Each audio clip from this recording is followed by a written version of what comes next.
Hello friends, అందరికీ నమస్కారం అండి. Welcome to my channel. ఈరోజు మీకోసం ఒక మంచి కథను తీసుకొచ్చాను. కథ విని మీకు నచ్చితే ప్లీజ్ లైక్ చేసి, షేర్ చేసి, సబ్స్క్రైబ్ చేసుకుని మీ సపోర్ట్ నాకు అందించండి. ఇంకా లేట్ చేయకుండా స్టోరీలోకి వెళ్ళిపోదాం. మల్లెపూలతో అందంగా డెకరేట్ చేయబడిన ఆ శోభనం గది మధ్యలో మౌనంగా నిలబడి ఉంది ఆ అనురాధ. ఆమె మనసులో ఏవేవో ఆలోచనలు. తను గదిలోకి రావడానికి ముందు తన తల్లి, మిగతా వాళ్ళు ఆమెతో చెప్పిన మాటలు ఆమె మనసులో మెదులుతూ ఆమెకి మనశ్శాంతి లేకుండా చేస్తూ ఉన్నాయి. ఆడదానిలా పుట్టాక కొన్ని కోరికలు, ఆశలు చంపుకొని బ్రతకాలి తల్లి. ఏ ఆడదానికైనా భర్తే ప్రపంచం అవ్వాలి, అతని మాటే శాసనం అవ్వాలి.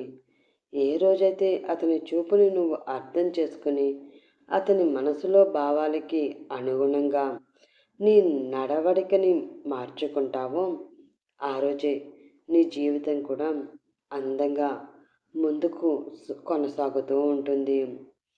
ప్రతి భార్యాభర్తల మధ్య ప్రేమ, అనురాగం, ఆప్యాయత మొదలవడానికి తొలి అడుగు వెయ్యబోయేది ఈ శోభనం రోజే.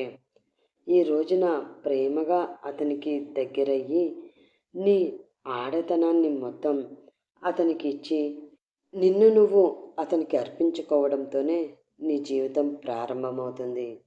ఈరోజు నిన్ను సొంతం చేసుకున్న తను ఇకపై నీకు కట్టుబడి ఉండేలాగా, నీ మనసు నొచ్చుకోకుండా అతను చూసుకునేలాగా చేసుకునే బాధ్యత కూడా నీ మీదే ఉంటుందిరా. చాలామంది ఇంట్లో ఉండే భార్యనే కదా అంటారు, కానీ ఆ ఇంట్లో ఉండే భార్యకే తెలుస్తుంది ఆ ఇంటి విలువ. ఆ ఇంట్లో ఉండే మనుషుల మధ్య ఎటువంటి మనస్పర్ధలు రాకుండా అందరినీ సమానంగా ఆదరిస్తూ ఎవరి మనసు నొచ్చుకోకుండా అందరికీ నచ్చే విధంగా నడుచుకోవడం ఆ ఇంటి ఇల్లాలికి ఒక్కదానికే సాధ్యం. అలాంటి ఇల్లాలి స్థానంలోకి ఈరోజు నువ్వు అడుగు పెట్టబోతున్నావు. ఆ అడుగు తప్పటి అడుగు కాకుండా చూసుకోవాల్సిన బాధ్యత ఇకపై నీ మీదే ఉంటుంది బంగారం. అర్థం చేసుకుని అనుకువగా ఉంటావు కదూ అన్న తల్లి మాటలు గుర్తు వస్తూ ఉంటే ఏదో తెలియని భయం మనసులో వేస్తూ ఉంది ఆమెకి. ఎందుకు అందరూ భార్య అంటే ఎలా ఉండాలి, ఎలా ఉండాలి అని చెప్తారు? ఏ భర్త మనసు తెలుసుకుని భార్య మాత్రమే నడుచుకోవాలా?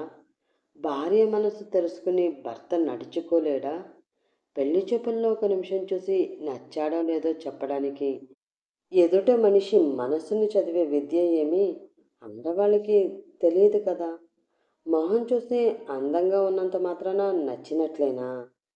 చదువు పూర్తి అవ్వగానే పెళ్ళి అన్నారు. పెళ్లి చూపుల్లో 5 నిమిషాలు చూసిన వ్యక్తిని పెళ్లి చేసుకోవాలి అన్నారు.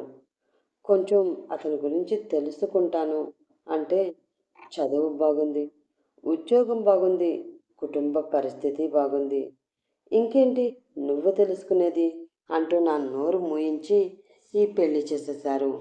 కనీసం అతని పేరు కూడా నాకు సరిగ్గా తెలియదు. అలాంటిది అతని ముందు నేను ఒంటరిగా ఎలా నిలబడగలను? తనకు నచ్చినట్లు నన్ను నేను ఎలా మార్చుకోగలను?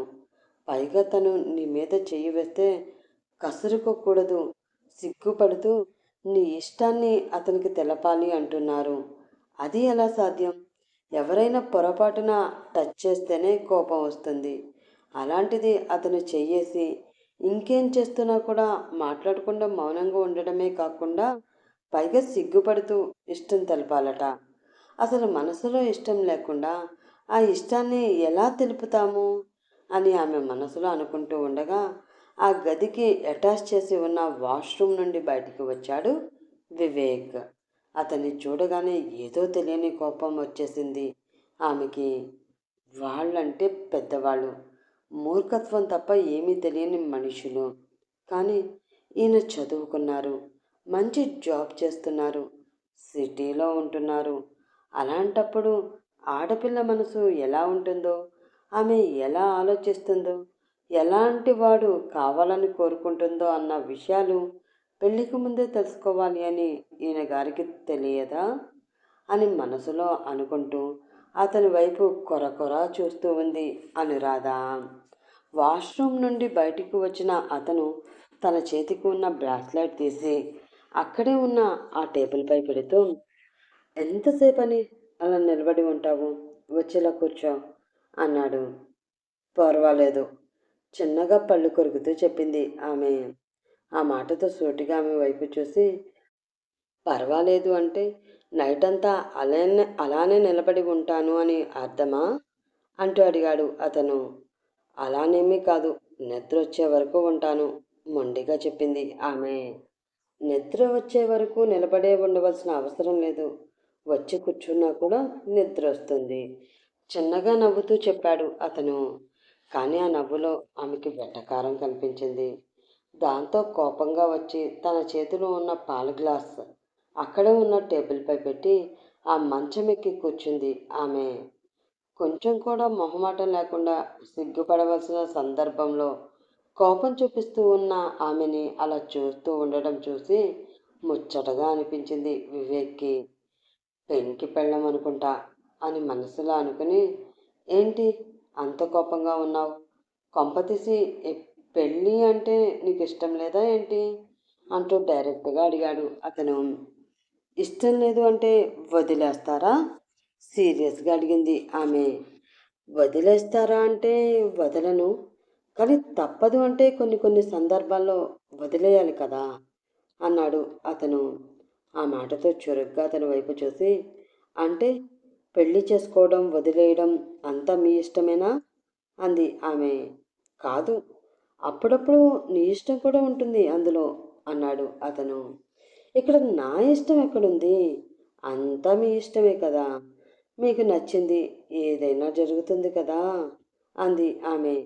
ఆ మాటతో ఆమె మూడు అస్సలు బాగోలేదు అని క్లియర్గా అర్థమవడంతో, ఇప్పుడేంటి నీ ఇష్ట ప్రకారం ఏం జరగలేదు, ఏం జరగాలి అని నువ్వనుకుంటున్నావు సూటిగా ఆమెను చూస్తూ ప్రశ్నించాడు వివేక్. ఏమీ జరగలేదు అన్న మాట పక్కన పెడితే ఇప్పుడు జరగబోయేది నాకు అస్సలు ఇష్టం లేదు. మీరు నా ఒంటి మీద చెయ్యి వేయడం అస్సలే నచ్చడం లేదు.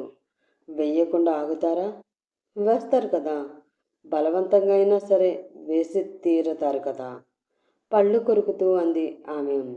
ఆ మాటతో అసహనంగా ఆమె వైపు చూశాడు అతను.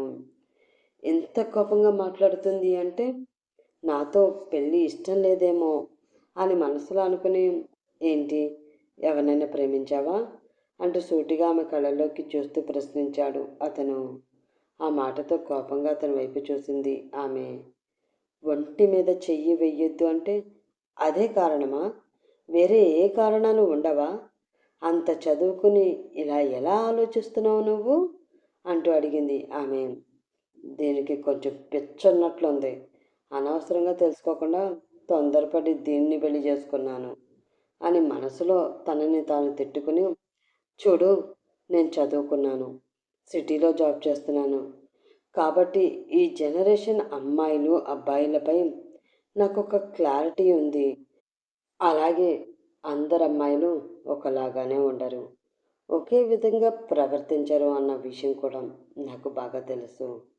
నీ మనసులో ఏదైనా ఉంటే డైరెక్ట్గా నాతో చెప్పు, పరిష్కారం ఏంటో చూస్తాను. అంతే తప్ప ఎటూ తేల్చుకోలేని పరిస్థితిలో నువ్వు ఉండకు, నన్ను ఉంచకు. ప్రస్తుతానికి నాకు బాగా నిద్ర వస్తుంది, గుడ్ నైట్ అని చెప్పి అక్కడ ఉన్న తలగడ తీసుకుని పక్కనే ఉన్న సోఫాలో వేసుకుని పడుకున్నాడు వివేక్. దానితో అతని వైపు అలా చూస్తూ, ఈయన ఏం మాట్లాడుతున్నారు, ఏం ఆలోచించుకుని చెప్పాలి, మా వాళ్ళ మాటల కన్నా ఈయన మాటలే అసలు ఏమీ నాకు అర్థం కావడం లేదు. ఏదో కోపంలో చేయబోయేద్దు అంటే వెళ్ళి అంత దూరంగా పడుకున్నాడేంటి, ఎందుకు అలా అంటున్నావు అని అడగకుండా, పైగా ప్రేమించావా అని అడిగి నన్ను ఇంకా ఇంకా హర్ట్ చేశాడు, ఛీ అని అనుకుంటూ బెడ్ మీద కూర్చుని ఏవేవో ఆలోచనలతో గడిపేసింది అనురాధ. నెక్స్ట్ డే మార్నింగ్ కిటికీ నుంచి వస్తున్న సూర్యకిరణాలు మొహం మీద పడటంతో మెల్లిగా కళ్ళు తెరిచి చూసిన వివేక్కి కాఫీ పట్టుకుని తన ముందు నిలబడి ఉన్న అనురాధ కనిపించింది. ఆమె మొహం చూడగానే అతని పెదవులపై చిన్న చిరునవ్వు వచ్చింది. కానీ అనురాధకి మాత్రం చాలా భయం వేసింది. గుడ్ మార్నింగ్ అంటూ లేచి ఆమె చేతిలో ఉన్న ఆ కాఫీ కప్ అందుకున్నాడు అతను. అది అతనికిస్తూ, మీతో ఒక విషయం గురించి మాట్లాడాలి అని బెదురుగా అంది అనురాధ. ఏంటది? అడిగాడు అతను. అది ఏంటి అంటే, రాత్ర నేను మీతో అలా మాట్లాడాను కదా, మీరేమైనా ఫీల్ అయ్యారా? మోకాళ్ళ మీద కూర్చుని అతని మొహంలోకి భయంగా చూస్తూ అడిగింది అనురాధ. ఆమె మొహంలోకి అలా చూస్తూ ఉంటే ఆమెలోని అమాయకత్వం క్లియర్గా తెలుస్తుంది. ఆ కళ్ళల్లో బెదురు భయం చూసి, లేదు అన్నట్లు చిన్నగా తలూపాడు అతను. అయితే ఆ విషయం గురించి ఇప్పుడు మా వాళ్ళకి చెప్పి ఇక్కడ ఏమీ మీరు గొడవ చేయరు కదా అంది ఆమె. గొడవ? గొడవ ఎందుకు చేస్తాను? అది మన ఇద్దరి మధ్య విషయం, మనకి సంబంధించిన విషయం. దానిలో గొడవ చేయడానికి ఏముంది? అయోమయంగా అడిగాడు అతను. అంటే అది రాత్రి మిమ్మల్ని నా ఒంటి మీద చెయ్యి వేయనివ్వలేదు కదా. ఆ విషయం ఇంట్లో ఉన్న అందరికీ చెప్పి మీ అమ్మాయికి పెళ్ళికి ముందే ఎవరితోనో అఫైర్ ఉంది, అందుకే నన్ను అస్సలు దగ్గరికి తీసుకోనివ్వలేదు, నా దగ్గరికి రాలేదు, దగ్గరికి వస్తే బాగోదు అని బెదిరించింది, ముట్టుకోనివ్వలేదు. మీ అమ్మాయి నాకు వద్దు అంటూ మా పెద్దవాళ్ళతో చెప్పి మీరు ఇక్కడి నుంచి వెళ్ళిపోతారేమో అని భయం వేసింది. మీరు అలా చేస్తే మా అమ్మ నన్ను చంపేస్తుంది. అసలు నిజం చెప్పాలి అంటే నేను అలా చేయడానికి కారణం మా అమ్మే. గదిలోకి వచ్చే ముందు ఏవేవో చెప్పి నా బుర్రంతా పాడు చేసేసింది. అతను నీ భర్త, అతను ఏం చేసినా కాదు అనకూడదు, నీ ఒంటి మీద చెయ్యి వేసినా వద్దు అనకూడదు, నీకు ఎంత నొప్పి వస్తున్నా భరించాలి తప్ప భర్తని దూరం పెట్టకూడదు. అలా పెడితే లేనిపోని అనుమానాలు వస్తాయి. జీవితం సవ్యంగా సాగాలి అంటే నిన్ను పూర్తిగా అతనికి అర్పించేసుకోవాలి అంటూ ఏవేవేదో చెప్పింది. ఒకసారి మీరే ఆలోచించండి. మన పెళ్లి చూపుల వరకు మీరెవరో కూడా నాకు తెలియదు. ఏదో నచ్చారా అని అడిగితే నచ్చారు అని చెప్పాను. వెంటనే పెళ్లి చేసేసారు. ఆ వెంటనే మీ ముందు అలా ఉండాలి అంటే భయం వేయదా? ఎంత భార్యాభర్తలమైనా ఒకరి గురించి ఒకరు తెలుసుకోకుండా, ఇష్టాలని పంచుకోకుండా శరీరాన్ని పంచుకోవాలి అంటే కష్టంగా అనిపిస్తుంది కదా మనసుకి అంది అనురాధ. ఆ మాటతో ఆమె మనసులో ఉన్న భయం, ఆమె ఆలోచన, ఆమె కోపం వెనుక ఉన్న కారణం క్లియర్గా అతనికి అర్థమవడంతో తాగేసిన కాఫీ కప్ ఆమె చేతికిస్తూ, నేను రేపు మార్నింగ్ ఆఫీస్లో జాయిన్ అవ్వాలి, అంటే ఈరోజే బయలుదేరాలి, మరొక 2 గంటల్లో ట్రైన్ ఉంది, ఫ్రెష్ అయి వస్తాను, నేను బయలుదేరుతున్నాను అని మీ వాళ్ళకి చెప్పు అని చెప్పి వాష్రూమ్లోకి వెళ్ళాడు వివేక్. అలా వెళ్ళిన అతని వైపు చూస్తూ, నేను బయలుదేరాలి అంటున్నారేంటి? మనం బయలుదేరాలి అనాలి కదా అని మనసులో అనుకుంటూ బయటికి వెళ్ళి అదే విషయం వాళ్ళ అమ్మకి చెప్పింది ఆమె. అబ్బాయికి ఏదో అర్జెంట్ పని ఉంది అనుకుంటా, అయ్యాక వచ్చి నిన్ను తీసుకువెళ్తారులే అంటూ లైట్ తీసుకుంది ఆమె. కానీ అంత లైట్గా అను తీసుకోలేకపోయింది. ఏదో భయం బెదురు ఆమె మనసులో ఉన్నాయి. సరే, ఆయనకి టిఫిన్ పెట్టు, తీసుకువెళ్ళిస్తాను అని అనురాధ చెప్పడంతో టిఫిన్ వడ్డించిన ప్లేట్ ఆమె చేతిలో పెట్టింది తల్లి. అది తీసుకుని రూమ్లోకి వచ్చి అతను ఏమైనా మాట్లాడతాడేమో అని ఆశగా అతని పక్కనే నిలబడి ఎదురు చూస్తూ ఉంది అనురాధ. కానీ అతను ఏమీ మాట్లాడకుండా మౌనంగా టిఫిన్ చేస్తూ ఉన్నాడు. టిఫిన్ చేయడం కంప్లీట్ అవడంతో ఆ ప్లేట్ తీసుకుని బయటకు వెళుతూ 2 అడుగులు ముందుకు వేసి వెనక్కి తిరిగి అతని వైపు చూస్తూ, పిలిచారా అంటూ అడిగింది ఆమె. లేదు చెప్పాడు అతను. లేదా, పిలిచినట్లు అనిపిస్తేను అని అంటూ వెళ్ళి ఆ ప్లేట్ కిచెన్లో పెట్టేసి మళ్ళీ అతని దగ్గరికి వచ్చింది ఆమె. అలా అతను ఏమైనా మాట్లాడతాడేమో అని అతను వెళ్ళే వరకు అతని చుట్టూనే తిరుగుతూ ఉంది. కానీ అతను మాత్రం ఏమీ మాట్లాడలేదు. వెళ్ళే ముందు మాత్రం వెళ్ళొస్తాను అన్న ఒక్క మాట మాత్రమే చెప్పాడు అతను. వెళ్ళి వస్తాను అని చెప్పకపోతే నాతో రా అని చెప్పొచ్చు కదా. వస్తున్న కన్నీళ్లను ఆపుకుంటూ అతని వైపే ఉక్రోషంగా చూస్తూ మనసులో అనుకుంటూ ఉంది ఆమె. ఆమె మొహం చూస్తూ ఉన్న అతనికి ఏదో తెలియని ఫీలింగ్ కలిగింది. చిన్నగా మనసులో ఏదో తెలియని బాధ. ఎందుకు ఆమెను వదిలి వెళ్ళాలి అని అస్సలు అనిపించడం లేదు. అమ్మాయిని కూడా మీతో తీసుకువెళ్తే బాగుండేది బాబు అన్నారు రాఘవయ్య గారు. ఆ మాటకి ఏం సమాధానం చెప్పాలో వివేక్కి అర్థం కాలేదు. తీసుకువెళ్ళవచ్చు, కానీ తను ఇంకా మా బంధాన్ని ఒప్పుకోవడానికి సిద్ధంగా లేదు. తన మనసులో ఈ పెళ్లి పట్ల చాలా అనుమానాలు ఉన్నాయి. అవి క్లియర్ అవ్వకుండా నాతో వచ్చి ఒంటరిగా ఒకటే ఫ్లాట్లో ఉండాలి అంటే తను ఇబ్బంది పడుతుంది. ఎందుకు తనని అంత ఇబ్బంది పెట్టి మరీ నాతో తీసుకువెళ్ళడం? కొన్ని రోజులు ముందుకు జరిగితే తనకి కూడా మా బంధం పట్ల ఒక క్లారిటీ వస్తుంది కదా అని మనసులో అనుకుని, అది మావయ్య గారు అక్కడ అని వివేక్ ఏదో చెప్తూ ఉండగా, తను తీసుకువెళ్ళడం ఏమిటి నాన్న, నేనే తనతో వెళ్తాను, ఇంకా ట్రైన్కి టైం ఉంది కదా, ఇప్పుడే నా లగేజ్ సర్దుకుని వస్తాను అంటూ వేరే వాళ్ళకి మాట్లాడే అవకాశం ఇవ్వకుండా లోపలికి పరుగుపెట్టింది ఆమె. దానితో అక్కడ ఉన్నవారందరూ చిన్నగా నవ్వుకోవడంతో అయోమయంగా వెళుతున్న ఆమె వైపే చూస్తూ ఉన్నాడు వివేక్. 5 నిమిషాల్లో సర్దుకున్న తన బ్యాగ్తో బయటకు వచ్చిన ఆమె, నేను రెడీ, ఇంక వెళ్దామా అని అడిగింది అనురాధ. ఆమె ప్రవర్తన చూసి ఏం మాట్లాడాలో అర్థం కాక అలా చూస్తూ ఉండిపోయాడు వివేక్. అతని ఆలోచన అర్థం చేసుకుని, తనంతే బాబు, అమాయకురాలు, మనసుకి ఏదనిపిస్తే అదే చేస్తుంది. అలా చెయ్యొచ్చా చేయకూడదా అని ఏమాత్రం ఆలోచించదు. స్వచ్ఛమైన మనసు తనది. ఆ మనసులో ఏది దాచుకోదు. అన్నీ ఎదుటి మనిషికి చెప్పేయాలి అంతే.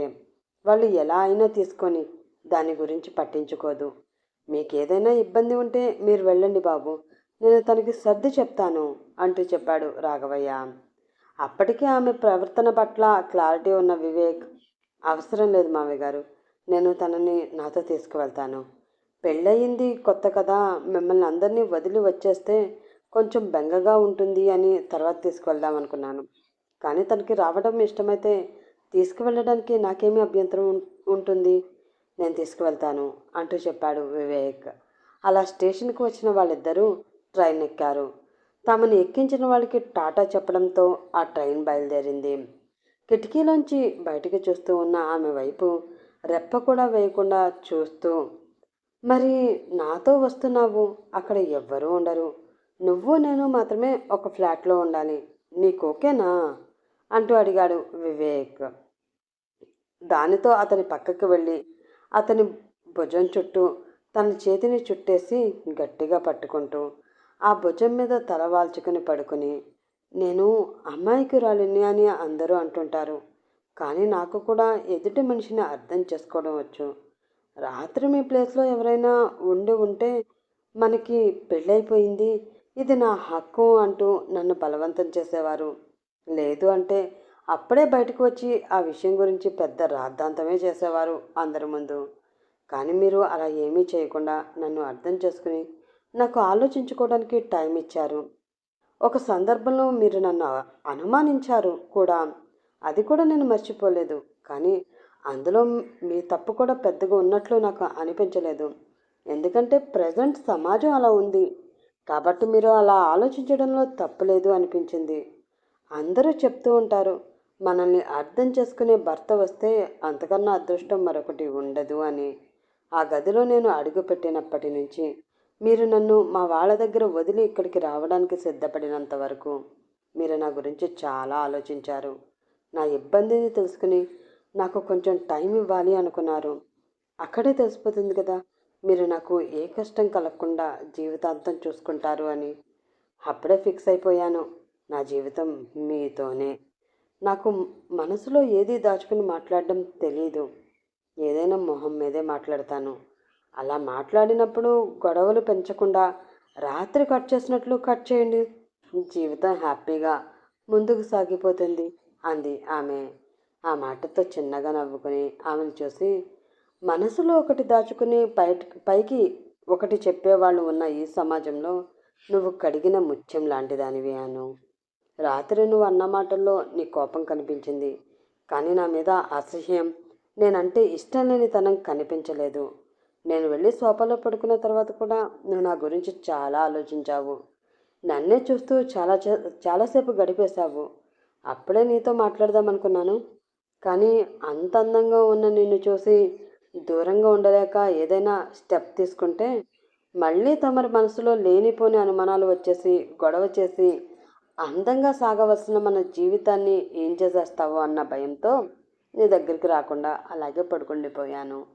ఇప్పుడైనా సరే నీకు నువ్వుగా నా దగ్గరికి వచ్చి మనం జీవితం పంచుకుందాం అనే వరకు నీ ప్రైవసీ నీకు ఉంటుంది. ఇప్పుడే కాదు, లైఫ్లో ఎప్పుడైనా సరే నీ అంగీకారం లేకుండా నీ ఒంటి మీద నేను చెయ్యి వేయను. భర్త ఇష్టాలను తెలుసుకుని భార్య దగ్గరికి వస్తే ఆనందం ఉంటుంది. అంతేకాని భార్య ఇష్టంతో సంబంధం లేకుండా ఆమె శరీరాన్ని సొంతం చేసుకుంటే రాక్షసత్వం ఉంటుంది. అలాంటి రాక్షసత్వం నాలో లేదు అంటూ చెప్పాడు వివేక్. ఆ మాటతో ప్రశాంతంగా నవ్వుకుంది అనురాధ. అలా వాళ్ళు ఫ్లాట్కి వెళ్ళేసరికి ఈవినింగ్ అయింది. ఫ్లాట్ అంతా నీట్గానే ఉన్నా అక్కడక్కడ డస్ట్ కనిపిస్తూ ఉండడంతో క్లీనింగ్ పనిలో పడింది అనురాధ. అదంతా ఎందుకు, కింద చెప్తాను, పని మనిషి వస్తుంది, తను చూసుకుంటుందిలే అన్నాడు వివేక్. ఏమీ అవసరం లేదు, మన పని మనం చేసుకోవడంలో తప్పేమీ లేదు, కానీ కాఫీ కావాలా టీ కావాలా అంటూ అడిగింది ఆమె. చిన్నగా నవ్వుకుని ఆ కాఫీ సంగతి ఏదో నేను చూసుకుంటాను, నువ్వు నీ పని చూసుకో అని చెప్పి కిచెన్లోకి వెళ్ళి 2 స్ట్రాంగ్ కాఫీలు కలుపుకొని వచ్చి ఒకటి ఆమెకిచ్చి మరొకటి తను తీసుకున్నాడు అతను.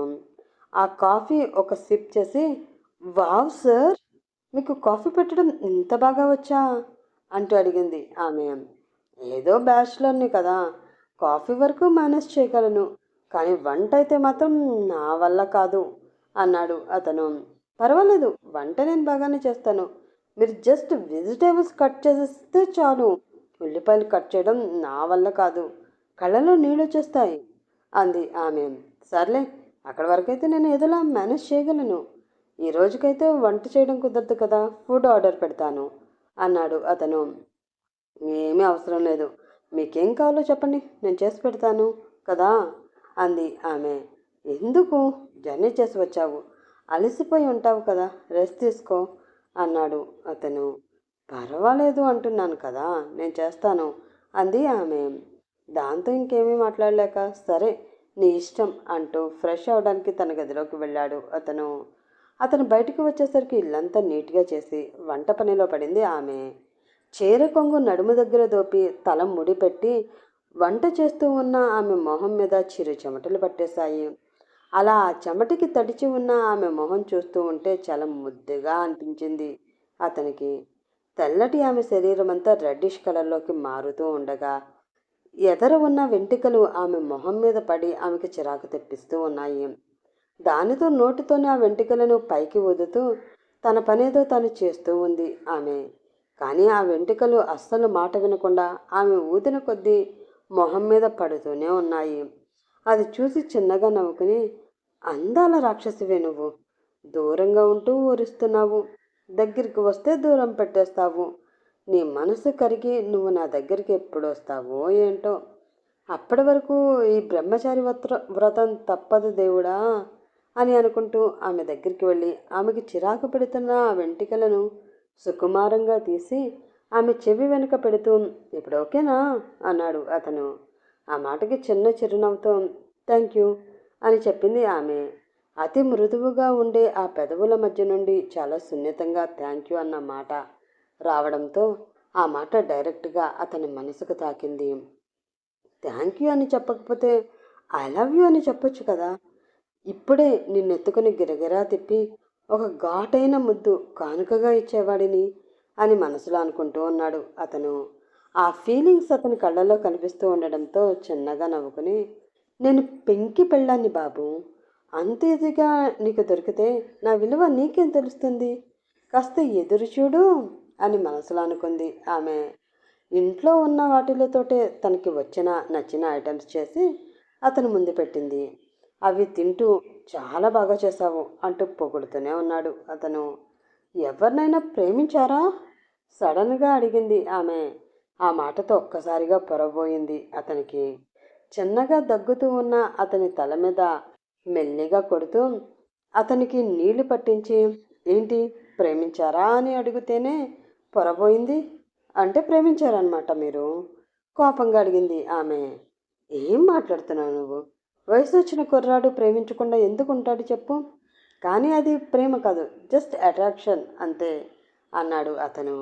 ఆ మాటతో చాలా కోపం రావడంతో అక్కడే ఉన్న ప్లేట్ తీసుకుని అతని నెత్తి మీద ప్లేట్తో ఒకటి కొట్టి, మంచి వాడివి అనుకున్నాను, కానీ ఇలాంటి వాడివని అస్సలు అనుకోలేదు.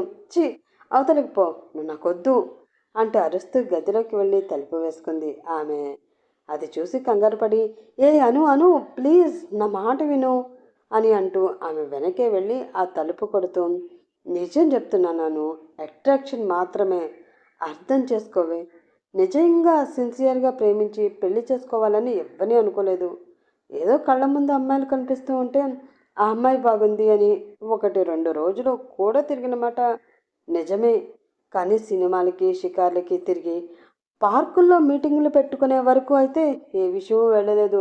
ఇట్స్ ప్రామిస్ అంటూ డోర్పై కొడుతూ ఉన్నాడు వివేక్. అది నిజమని ఏంటి నమ్మకం? లోపల నుంచి అరిచింది అను. నువ్వు నన్ను చూసి చాలా ఊహించేసుకుంటున్నట్లున్నావు. నాకు అంత సీన్ లేదమ్మా. కట్టుకున్న పెళ్ళమే మీద చెయ్యి వేయొద్దు అంటే ముడుచుకుని మూలన పడుకున్న వాడిని. అలాంటిది వేరే వాళ్ళ విషయంలో స్టెప్ తీసుకుంటానో చెప్పు అన్నాడు అతను. స్టెప్ తీసుకోలేదు, ఓకే, మరి ముద్దు సంగతి ఏంటి అడిగింది ఆమె. ఫస్ట్ కిస్ చాలా టేస్టీగా ఉంటుంది అని వాళ్ళు వీళ్ళు చెప్పడమే తప్ప ఎప్పుడూ రుచి చూసింది లేదు. అసలు ఎలా రుచి చూడాలో కూడా నాకు తెలీదు. ప్రాక్టీస్ అవుదాము అంటే నువ్వు అవకాశం ఇవ్వడం లేదు కదా అన్నాడు అతను. నమ్మొచ్చా అడిగింది ఆమె. 100%. నీకేమైనా డౌట్ ఉంటే నేను లైన్ వేసిన కాలేజీ అమ్మాయిల అడ్రస్ చెప్తాను, వెళ్ళి వాళ్ళ దగ్గర ఎంక్వైరీ చేసుకో. వాడు పెద్ద వేస్ట్ గాడు అని అంటారే తప్ప మరొక మాట మాట్లాడితే నీ చెప్పు తీసుకుని కొట్టు అన్నాడు అతను. ఆ మాటతో డోర్ ఓపెన్ చేసి చేతులు ఫోల్డ్ చేసుకుని అతని వైపు చూస్తూ, నా మొగుడు గురించి నేను వేరే వాళ్ళ దగ్గరికి వెళ్ళి ఎంక్వైరీ చేయాలా? ఎలా కనిపిస్తున్నాను నీకు అంటూ అడిగింది ఆమె. కానీ ఆమె మాట ఏమీ అతనికి వినిపించడం లేదు. వైట్ కలర్ లైట్ వెయిట్ శారీలో చాలా అందంగా రెడీ అయ్యి హెయిర్కి చిన్న క్లిప్ పెట్టుకుని వదిలేసి ఆ తలలో మత్తెక్కించే మల్లెపూలు పెట్టుకుని కనీ కనిపించకుండా తన అందాలను ప్రదర్శిస్తూ పవిటిని ఒంటిపేట మీద వేసుకుని తన ముందు చాలా వయ్యారంగా నిలబడిన ఆమెను చూస్తూ అలా ఉండిపోయాడు అతను. అలా చూస్తూ ఉంటే అతని గొంతు తడారిపోతూ ఉంది. వెంటనే ఆమెని తన దగ్గరికి తీసుకుని గట్టిగా కౌగిలించుకోవాలి.